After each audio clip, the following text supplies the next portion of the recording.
좋으신 하나님이 주시는 은총과 평화가 사랑하는 여러분들과 함께 하시기를 빕니다. 오늘은 성령 강림 후 마지막 주일입니다. 성령 강림 후 절기 기간 동안에 강단에는 녹색 스톨이 걸렸습니다. 성령 강림 후 마지막 주일인 오늘은 흰색 스톨을 걸었습니다. 땅의 계절이 가을에서 겨울이 되어져 가는 것처럼 하늘의 계절도 지금 바뀌어 가고 있습니다. 교회력은 예수 그리스도와 그의 생애를 주기로 만들어졌습니다. 교회력은 초대교회 때부터 예수 그리스도께 우리를 일치시키는 신앙의 유익이 되어 주었습니다. 교회력이라고 하는 이 신비의 시간들 속에서 우리는 계속해서 예수 그리스도를 만나고 또 경험하면서 그의 은총을 누리게 됩니다. 아드리안 노슨트는 이 신비에 대해 다음과 같이 말하는데요.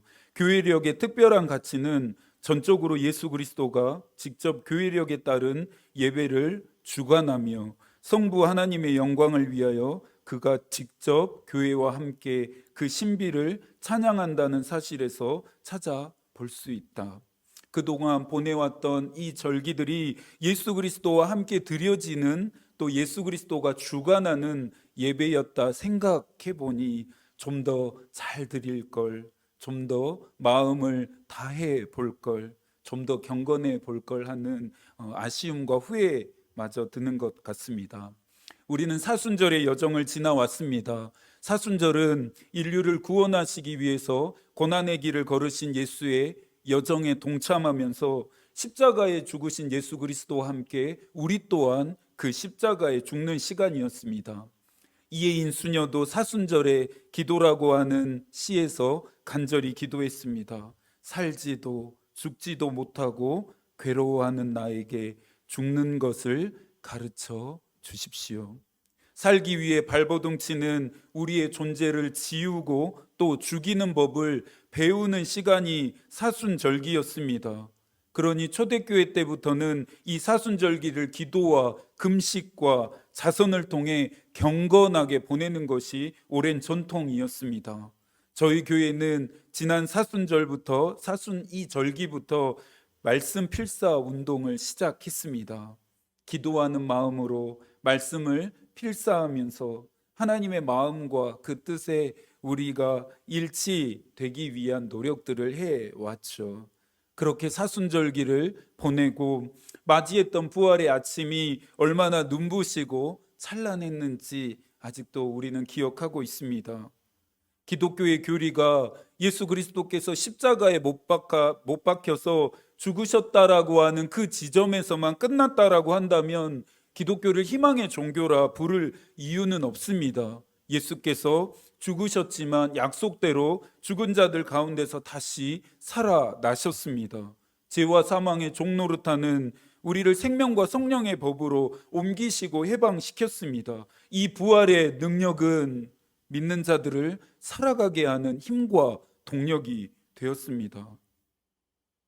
부활하신 예수께서 승천하신 이후에 성령이 우리에게 찾아오십니다. 성령은 하나님의 또 다른 존재 방식입니다. 오순절에 임한 성령의 가장 중요한 역할이 있다라면 그것은 이 땅에 교회가 태동하게 했다라고 하는 점입니다. 성령의 오심으로 말미암아 교회는 태동했고 세상과 원수에 대한 복음의 반격이 시작되었습니다. 성령 강림 후 절기는 1년 중에 6개월 동안 진행되어집니다. 52주 동안의 주일에서 절반에 해당하는 기간에 해당할 만큼 성령 강림 후 절기는 가장 긴 절기이기도 합니다. 그런 만큼 성령 강림 후 이 절기들은 믿는 자들을 자라가게 하는 시간입니다. 복음의 능력 안에서 말씀 안에서 믿는 자들의 믿음은 더 깊어지고 더 단단해져 가는 시기입니다. 성령 강림 후 이 기간을 잘 보내오셨다라면 분명 저와 여러분의 믿음도 성장했을 것입니다. 우리를 위해 오시는 성령은 우리의 믿음을 성장하고 성숙하도록 도우십니다. 그래서 그분을 보혜사라고 부르기도 합니다. 위대한 전도자였던 무디는 너의 생애에 능력이 없는 것은 성령께 너를 전적으로 맡기지 않았기 때문이라고 말합니다. 이토록 긴 시간을 보내오면서 복음의 능력을 내가 경험해 보지 못했다라면, 나의 인생에는 어떠한 성령의 역사도 나타나지 않고 내가 그 역사를 경험해 보지 못했다면, 성령께 저와 여러분의 자신을 온전히 맡겨 드리지 않음 때문입니다. 바울도 고린도 교회의 교인들을 향해 말했습니다. 고린도전서 3장 7절입니다. 오직 자라게 하시는 이는 하나님 뿐이니라. 하나님이 우리를 자라게 하십니다. 하나님의 또 다른 이름인 성령께서 우리를 자라가게 하신다는 말입니다. 성령 강림 후 마지막 주인 오늘로 해서 교회력으로는 한 해가 저물게 됩니다. 그러면서 다음 주부터 성탄절까지 이어지는 이 대림절기를 통해서 이제 교회력으로는 새로운 한 해가 시작됩니다. 이것만 보더라도 세상 사람과 예수 그리스도를 따르는 사람들의 시간과 길이 같을 수 없음을 우리는 깨닫게 됩니다. 세상으로는 한 해를 마무리하는 연말이지만 교회력으로는 새로운 한 해를 준비하고 있으니 말입니다. 지금 여러분은 어느 시간표에 맞춰 살고 있으십니까? 땅의 시간표를 따라 살아왔는지, 아니면 하늘의 시간표를 따라 살아왔는지 여러분의 삶을 돌아보셔야 합니다. 또 어떤 시간표를 따라서 여러분이 살아갈 것인지에 따라서 우리 모두는 걷게 될 길이 달라지게 됩니다. 우리에게 유익을 주는 이 교회력을 지키면서 우리가 명심해야 할 것이 있습니다. 각 절기들에 관련된 사건들을 역사적인 틀에만 가두지 않는 것입니다. 절기들에 관련된 이 사건들을 매일매일 저와 여러분은 우리의 일상에서 재현하고 재창조할 수 있어야 합니다. 기억이 경험으로까지 이어져야 하죠. 과거가 오늘의 실제가 될 수 있어야 합니다. 믿음은 알미 아닌 경험을 근간으로 합니다. 웨슬리가 그래서 이 경험을 중요하게 말했습니다. 하나님을 아는 것만큼 하나님을 경험하는 것이 아니라 우리는 하나님을 경험한 것만큼 하나님을 알게 됩니다. 하나님 나라의 역설입니다. 성령 강림 후 절기와 대림절기가 전환되는 오늘 어떤 말씀을 나누길 원하실까 기도했습니다. 하고 싶은 이야기들이 너무 많습니다. 해야 할 이야기들도 많지만 우리가 들어야 할 이야기는 단 하나라고 하는 결론에 도달했습니다. 오직 예수 그리스도이죠. 교회력으로 새롭게 시작하는 시간들을 좀 더 잘 준비하며 또 오시는 주님을 기다릴 수 있도록 오늘 여러분들에게 나누는 말씀들이 길이 되어 주기를 기도했습니다. 성탄절이 아닌 때에 누가복음 2장의 말씀이 조금은 생경하게 느껴집니다. 세상 노래들 중에서도, 가요들 중에서도 특정한 계절이나 상황이 되면 매체들에서 반복해서 틀어주는 노래나 가요들이 있지요. 성탄절에 가장 많이 인용되는, 요즘 말로 번역한다면 조회수가 가장 높은 본문 중에 하나가 바로 누가복음 2장일 것입니다. 누가복음 2장에 나오는 이 아기 예수의 탄생의 이야기는 교회를 다니지 않는 사람들도 너무나 좋아하는 유명한 이야기이기도 합니다. 누가복음은 사도행전과 더불어서 성탄절 및 부활절 주기를 제작하는데 절대적인 영향을 끼쳤던 책이었습니다. 그러니 오늘의 이야기를 통해 우리가 받게 될 도전 역시 절대적이기를 소망합니다. 1절과 2절의 말씀을 한 번 더 읽어볼까요? 그때 가이사 아구스도가 영을 내려 천하로 다 호적하라 하였으니 이 호적은 그레뇨가 수리아 총독이 되었을 때에 처음 한 것이라. 가이사 아구스도는 누구고 또 그레뇨는 누구란 말입니까? 안 그래도 어려운 성서인데 이제 도무지 알 수 없는 어려운 이름들까지 등장하니 더 난해해지는 것만 같습니다. 누가복음을 기록한 누가라고 하는 사람이 이와 같은 인물들 그리고 그들과 관련된 사건들을 밝히는 이유가 있습니다. 그 이유를 찾기 위해서는 누가복음 1장으로 돌아가야 하는데요. 누가복음 1장을 한번 펴 보시겠어요? 누가복음 1장 1절부터 3절까지의 말씀도 저희가 같이 한 번 더 읽어 보겠습니다. 우리 중에 이루어진 사실에 대하여 처음부터 목격자와 말씀에 일꾼된 자들이 전하여 준 그대로 내력을 전술하려고 붓을 든 사람이 많은지라 그 모든 일을 근원부터 자세히 미루어 살핀 나도 데오빌로 각하에게 차례대로 써보내는 것이 좋은 줄 알았노니 누가는 가르침의 확실한 근거를 증명하려고 하는 목적으로 누가복음을 기록했습니다. 이전까지 내려오던 전승들을 역사적인 사실에 부합한 순서대로 나열해서 기록해냅니다. 무슨 말입니까? 소문 속에만 갇혀 있었던 예수를 실제했던 인물로 역사 밖으로, 성서 밖으로, 소문 밖으로 걸어 나오시도록 만들었던 것입니다. 누가는 더 나아가 이 예수라고 하는 인물을 통해 오래전 예언자들에 의해 예언된 옛 약속과 또 예수가 전한 복음이라고 하는 이 새 언약이 분리되어져 있지 않고 연결되어져 있음을 선포합니다. 예수의 오심이 단순한 영웅의 출현이 아니라 구약 성서의 약속의 성취라는 것을 누가는 증명해 낸 것입니다. 이것이 누가복음이 가지고 있는 진정한 의의이죠. 이와 같은 의도로 누가가 기록한 복음서를 읽어가면서 우리가 기대해야 하는 것은 무엇입니까? 우리 또한 예수 그리스도와 연결되어야 한다는 점입니다. 언약의 성취자이시고 복음 잔체이신 그 예수가 우리와 하나 되는지를 점검해야 합니다. 목사들이 설교를 할 때 즐겨 사용하는 표현들이 있습니다. 사용하기를 좋아하는 단어나 맥락들이 있는데요. 저는 이때다라고 하는 표현 사용하기를 참 좋아합니다. 이 말이 참 좋습니다. 떨어져 있고 끊어져 있는 것을 서로 이어져 맞닿게 한다라고 하는 이 정의가 우리와 예수와의 관계성을 너무나 잘 표현해주고 있다 생각되어집니다. 믿는 자들 중에 가장 불쌍한 사람은 자신이 예수와의 연결이 끊어진지도 모른 채 살아가는 사람이라고 하는 생각이 듭니다. 스마트폰 모두 다 가지고 계시죠.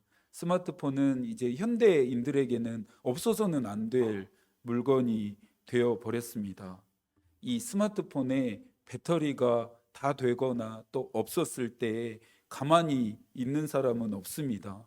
스마트폰을 충전하기 위해서 전원에 연결합니다. 혹시 스마트폰 충전을 게을리 해보신 적 있으신가요?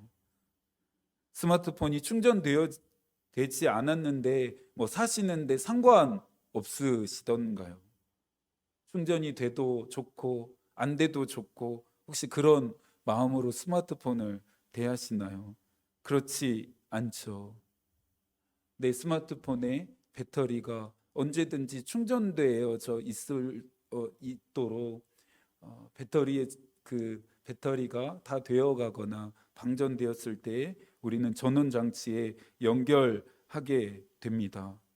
그런데 우리가 생각해야 할 게 왜 우리의 자신이 끊임없이 예수와 연결되어지는 일에 우리가 노력하지 않느냐는 것입니다. 왜 복음과 내 삶이 연결되어지도록 우리가 애쓰지 않느냐는 말입니다. 하늘의 뜻과 연결되지 않는 자들의 세상을 오늘 누가복음 본문에서는 다음과 같이 말하는데요. 7절입니다. 첫 아들을 낳아 강보로 쌓여 그 위에 뉘었으니 이는 여관에 있을 곳이 없음이러라. 우리를 위해 오신 예수가 태어나는 감격적인 장면임에도 마냥 기뻐할 수 없는 이유가 무엇입니까? 이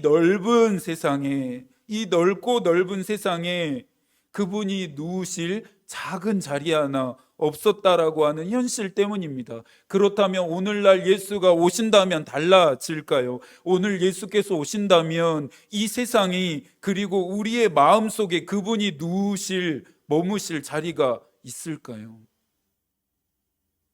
대림절기를 향한 기다림은 이 질문에서부터 시작되어야 합니다. 인류의 죄를 대속하시기 위해서 태어나신 아기 예수가 누여진 곳은 구유였습니다. 아기 예수가 누여진 구유라고 하니 뭔가 그럴듯하고 근사하게 느껴지시나요? 혹시 소나 말과 같은 짐승을 키우는 축사를 방문해 보신 적이 있으신지 모르겠습니다. 오래전 축사를 방문했을 때 그 더럽고 냄새나고 축축했던 느낌들이 아직도 기억에 선명합니다. 아기 예수가 누이신 구유와 그 구유가 있었던 그 장소는 달랐을까요? 그랬을까요? 아기의 출산은 가장 깨끗하고 안정적인 환경에서 해야 합니다. 출산 전후로 모든 감염 요소로부터 이 아기를 보호해야 합니다. 당연하죠. 세상에서 제일 작고 연약한 존재이기 때문입니다. 인간의 육체를 입으시고 이 땅에 태어난 아기 예수라고 해서 다르지 않습니다. 그런데 역설적인 게 아기와 전혀 어울리지 않는 이 장소에서 인류를 구원하시기 위해서 태어난 메시아를 지금 우리는 만나고 있습니다. 이맘때가 되면 교회들은 서둘러서 성탄절 장식을 시작합니다. 성탄절 장식 중에 하나가 아기 예수가 누운 그 구유를 설치하는 일입니다. 성탄절을 위해 구유를 설치하는 이 풍습의 기원은 성 프란체스코가 1223년에 이탈리아의 그레치오 성당에 그 구유를 처음 설치한 것에서 유래합니다. 프란체스코가 베들레헴을 순례할 당시에 아기 예수가 탄생한 마국간 구유를 보고 나서 하나님의 아들이, 하나님이신 그분이 가난하고 비참한 모습으로 인간에게 오신 데 대한 깊은 감명과 감동을 받았습니다. 프란체스코가 살았을 당시에 예수 그리스도의 인성을 부인하는 자들이 있었습니다. 어떻게 하나님이신 자가 인간처럼 되어져서 이 땅에 올 수 있느냐? 그러한 자는 하나님이 아니다. 그렇게 부인하고 예수 그리스도를 부정하는 자들, 그것에 동조하는 자들에 대한 저항의 의미로 프란체스코는 예수가 인간의 모습으로 이 세상에 오셨음을 분명하게 드러내기 위해서 그 수단과 그 장치로 구유를 설치했습니다. 프란체스코가 설치한 이 구유는 당시 그를 읽지 못하고 알지 못했던 자들에게까지 아기 예수의 탄생의 의미와 신비를 알리는 수단이 되었습니다. 하지만 구유를 생각하면서 처연함은 왜 느껴지는 것일까요? 아기 예수가 탄생한 후에 누우셨던 구유는 많아지고 많은 교회들이 이 구유를 설치하고 있지만 정작 그 구유 안에 계셔야 하는 예수 그리스도가 보이지 않기 때문입니다. 다른 교회들을 지적하기 위함이 아닙니다. 다른 교회들을 비난하기 위해서가 아닙니다. 우리 교회는 과연 예수 그리스도께서 계시는지, 우리 교회는 과연 하나님의 집이 되고 있는지를 묻기 위해서입니다. 이제 믿음 생활을 시작하시는 분들도 있으시죠. 10년, 20년, 30년 이상 믿음 생활을 해오신 분들도 있습니다. 그러는 과정 가운데서 선물로 우리는 직분을 받기도 했습니다. 저는 목사까지 되었습니다. 말씀을 준비하면서 한참이나 진지해졌습니다. 내 안에 예수께서 과연 사시는가에 대해 자신 있게 나는 대답할 수 있는가? 뜨거운 이 피 묻은 십자가의 복음으로 뜨거워져야 할 내 가슴이 왜 이토록 냉랭한 것인지, 하늘의 뜻을 모르는 사람, 하늘의 뜻과 연결되어지지 않은 채 살아가는 사람이 바로 나이구나 생각했기 때문입니다. 제 가슴을 치는데 자꾸만 텅텅거리는 빈 소리들만 왜 그토록 메아리 쳐 되는지 모르겠습니다. 저는 예수의 뜻을 닮아 온 것이 아니라 예수의 모습을 흉내내고만 있었구나 라는 것을 깨닫게 되었습니다. 여러분은 어떠십니까? 여러분은 어떠십니까? 여러분 안에 예수 그리스도께서 살고 계십니까? 피 묻은 그 뜨거운 십자가의 복음이 여러분 안에 심겨져 있으십니까? 가슴을 내리칠 때마다 여러분의 가슴 안에서 하늘의 소리가 메아리 치고 있습니까? 성령 강림 후 절기가 지나가고 오는 대림절기를 맞이하는 이 전환이 되는 시점 위에, 시간 위에 지금 우리는 서 있습니다. 오시는 예수 그리스도를 만나실 준비가 되셨습니까? 오시는 주님이 누우실 자리가 우리 교회에는 있을까요? 여러분의 마음속에는 예수의 자리가 있습니까? 여러분의 가정에는 예수의 자리가 있습니까? 오시는 예수 그리스도를 위해 우리가 구유가 되어야 합니다. 예수가 누우실 자리, 예수께서 거하실 자리인 구유가 되어지는 것이 오늘 저와 여러분에게 하나님이 주시는 도전입니다. 사람에게서 난 자 중에서 가장 큰 자라 불리우는 세례 요한은 자신의 존재를 구유로 드렸습니다. 요한복음 1장 23절입니다. 이르되 나는 선지자 이사야의 말과 같이 주의 길을 곧게 하라고 광야에서 외치는 자의 소리로라 하니라. 예수가 누우실 자리가 되기 위해 우리가 준비해야 할 것이 있습니다. 세례 요한처럼 주의 길을 곧게 하고 광야에서 외치는 소리가 되기 위해서 우리가 준비해야 할 게 있습니다. 기다림의 영성입니다. 기다림은 하나님의 성품이자 본질입니다. 하나님이 우리에게 주시는 은총은 이 모든 기다림을 통해서만 얻을 수 있습니다. 그러니 기다림은 곧 믿음이기도 합니다. 성서에 나오는 믿음의 모든 선조들의 이야기는 그들이 기다린 것과 만나게 되는 사건입니다. 창세기 21장을 보니 아브라함과 사라는 하나님이 자신들의 가정에 주실 자녀를 기다렸습니다. 이스라엘 백성들은 40년이 넘는 시간 동안 광야에서 약속의 땅에 들어갈 날을 기다렸습니다. 70년 포로 생활을 하던 이스라엘 백성들은 자신들의 고향으로 돌아갈 날만을 기다렸습니다. 예언자들은 온 인류를 구원하시기 위해서 오시는 예수 그리스도를 기다렸습니다. 오늘을 살아가고 있는 모든 믿는 자들은 다시 오실 예수 그리스도를 기다립니다. 기다림은 지난한 일입니다. 힘들고 어려운 일이죠. 고통을 감내해야 하는 일입니다. 아기가 태어나기 전에 부모는 10개월이라고 하는 긴 시간을 기다려야 합니다. 출산하기 전까지의 매일매일이 살얼음 위를 걷는 것과 같은 시간임을 부모이신 분들은 체감했을 것입니다. 여러분들 기도의 제목들 있으시죠? 바라는 일들 있으시죠? 응답과 성취를 위해 기도하고 있는 것들 계시죠? 언제까지 기도하면 될까요? 얼만큼 기도하면 될까요?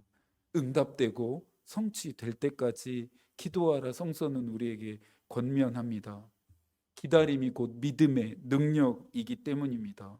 저도 기도하며 기다리면서 기도하는 많은 기도의 제목들이 있습니다. 그 중에서 한 가지가 수년 안에 우리 교회에 땅을 주시도록 기도하고 있습니다. 개척한 지 1년도 안 된 교회가 땅을 달라고 기도한다고 하니 아마 대부분의 사람들이 허무맹랑한 생각이라고 또 정신 차려라고 말할지도 모르겠습니다. 또 비웃을 일일지도 모르겠습니다. 그러나 저는 오랜 시간부터 이 기도 제목을 가지고 진지하게 기도해 오며 기다리고 있습니다. 아무것도 없는 중에 지금의 이 우리가 예배하는 이 예배당을 있게 하신 하나님, 비워져 있었던 텅 빈 이 예배당을 풍성하게 채우신 그 하나님을 저는 믿기 때문입니다. 우리 교회가 살아계신 하나님의 증거가 될 것입니다. 우리 교회는 살아계신 하나님의 능력의 증언이 될 것입니다. 수년 내에 우리 교회는 하나님이 온유한 자들에게 기업으로 주시겠다라고 하는 그 땅을 받게 될 것입니다. 그래서 저는 지금 벌써부터 건축 준비를 시작했습니다. 어떻게 교회를 설계할지 진지하게 고민하며 생각하고 있습니다. 수년 안에 이 일이 이루어질 것입니다. 그 일을 저는 기다리고 있습니다. 대림절기를 앞두고 우리의 기다림은 인류의 죄를 위해 이 땅에 오신 예수 그리스도께로 향해야 합니다. 우리의 영혼을 비우면 비울수록, 우리의 삶을 비우면 비울수록 그분이 주시는 더 큰, 더 많은 은총으로 채워지게 될 것입니다. 대림절기는 교회력으로 한 해를 시작하는 시간입니다. 텅 비고 메마른 마음으로 한 해를 시작할 것인지, 아니면 오시는 예수 그리스도가 주시는 충만함으로 시작할 것인지는 저와 여러분의 결단과 헌신에 달려 있습니다. 기름이 가득 채워진 차와 그렇지 않는 차가 갈 수 있는 거리는 완전히 다릅니다. 새롭게 시작될 이 한 해는 하나님이 주시는 충만함으로 우리가 시작할 수 있어야 합니다. 그것을 위해서 우리가 온교우 신년 아침 기도회를 준비하고 있습니다. 우리의 영혼을 충만함으로 채우는 시간이 대림절기입니다. 비움이 있어야 채움도 있다라고 하는 단순한 영적인 원리가 적용되어지는 시간이기도 합니다. 성령 강림 후 절기 동안에 하나님과 함께 여러분들 동행해 오셨으니, 오시는 예수 그리스도를 환영하고 또 맞이하는 이 대림절기 또한 예수 그리스도와 함께 하시기를 축복합니다. 이 한 주도 하나님이 여러분과 함께 하시기를 기도하겠습니다. 하나님의 마음이 우리의 기도가 되고 하나님의 뜻이 우리의 길이 되기를 빕니다. 아멘.